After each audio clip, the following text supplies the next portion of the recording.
ఏం లేదు. అయితే నా గొర్రెలు నా స్వరం వినాలి. మనం ఎవరి గొర్రెలండి? యేసయ్య గొర్రెలు.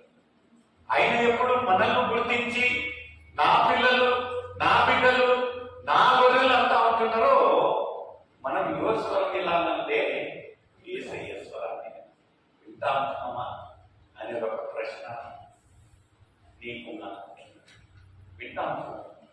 వర్తిస్తాంశం ఆయన ఒక స్వరాన్ని. ఆయన ఎవరు